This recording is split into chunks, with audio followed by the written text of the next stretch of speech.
Assalamualaikum warahmatullahi wabarakatuh. Segala puji bagi Allah, sholawat kepada Nabi. Perkenalkan, nama saya Mayang Kidamu. Saya kelas R, mahasiswa semester 3, jurusan Pendidikan Guru Sekolah Dasar, Fakultas Ilmu Pendidikan, Universitas Negeri Gorontalo. Baik, langsung saja. Di sini saya akan sedikit berbincang tentang inovasi pembelajaran. Jadi langsung saja. Wina Sanjaya mendefinisikan inovasi pembelajaran sebagai suatu ide, gagasan ataupun tindakan-tindakan tertentu dalam bidang kurikulum dan pembelajaran yang dianggap baru untuk memecahkan masalah pendidikan. Atau juga kita bisa bilang inovasi pembelajaran merupakan sebuah upaya pembaharuan terhadap berbagai komponen yang diperlukan dalam penyampaian materi pembelajaran, berbagai ilmu pengetahuan dari tenaga pendidik kepada peserta didik dengan tujuan untuk meningkatkan kualitas pendidikan yang berlangsung. Dan inovasi pembelajaran merupakan sesuatu yang penting dan mesti dilakukan oleh pendidik. Dengan adanya inovasi pembelajaran, maka kita sebagai calon pendidik sebaiknya dapat belajar bagaimana menciptakan suasana belajar yang menyenangkan, menggairahkan, dinamis, dan penuh tantangan. Suasana pembelajaran seperti itu dapat mempermudah peserta didik dalam memperoleh ilmu, dan pendidik juga dapat menanamkan nilai-nilai luhur yang hakiki pada peserta didik untuk menuju tercapainya tujuan pembelajaran. Dengan kondisi kita saat ini, yaitu adanya masa pandemi COVID-19, membuat banyak kegiatan harus lebih banyak dilakukan di rumah. Bahkan tidak sedikit pula usaha yang terpaksa diberhentikan sementara. Pendidikan merupakan salah satu bidang yang juga terkena dampak dari pandemi COVID-19 ini. Hampir seluruh sekolah menerapkan sistem pembelajaran jarak jauh atau bisa disebut dengan PJJ dalam kegiatan pembelajarannya.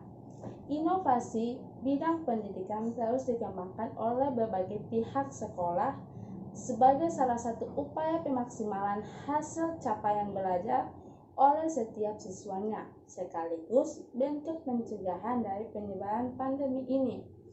Inovasi yang saat ini sedang dikembangkan oleh pihak sekolah yang membuat sebuah platform media pembelajaran berbasis guru virtual yang interaktif. Melalui media pembelajaran ini, pembelajar diharapkan dapat lebih termotivasi untuk mengikuti materi pembelajaran yang disampaikan dan tanpa mengurangi keefektivitas pembelajaran.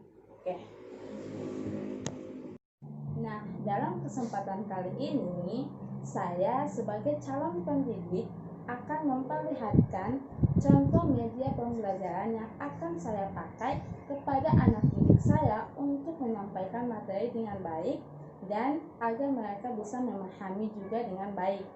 Jadi contoh di sini saya sebagai pendidik yang akan membawa mata pelajaran ilmu pengetahuan alam pada anak siswa tingkatan SD kelas 4. Jadi bisa Anda lihat ini contoh aplikasi media pembelajaran yang saya pakai untuk menyampaikan materi. Nah, di sini di dalam aplikasi ini ada berbagai macam bab-bab yang telah disediakan. Contohnya di sini saya akan mengambil bab 2, yaitu tentang struktur dan fungsi bagian tumbuhan. Nah, bisa kita lihat aplikasi ini menyediakan berbagai macam materi. Contoh yaitu tentang struktur akar tumbuhan dan fungsinya, ada struktur batang tumbuhan dan fungsinya sampai ke bagian daun, struktur fungsi pada daun. Jadi ini yang akan saya pakai kepada anak didik saya untuk membuat mereka paham dengan materi yang akan saya lihatkan kepada mereka. Nah, di sini juga ada rangkuman, dan di sini juga ada uji kompetensi. Setelah mereka membaca materi tentang struktur dan fungsi pada tumbuhan, mereka bisa mengerjakan soal-soal yang ada di bagian bawah atau di bagian akhir halaman modul ini.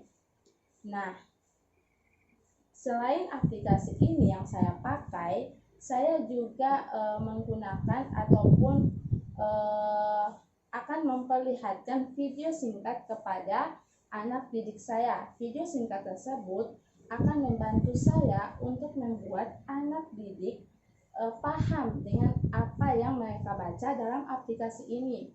Jadi video singkat tersebut sesuai dengan judul bab yang saya bawakan, yaitu tentang struktur dan fungsi bagian tumbuhan. Nah, videonya ini seperti yang ada di yang tertera di atas. Nah, seperti ini.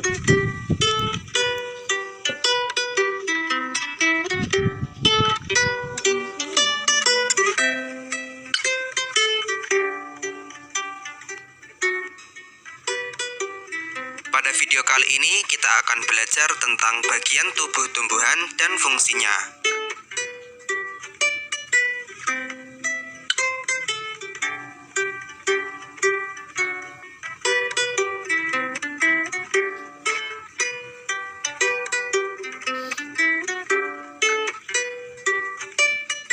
Tubuh tumbuhan terdiri atas beberapa bagian, antara lain akar, batang, daun, bunga, buah, dan biji.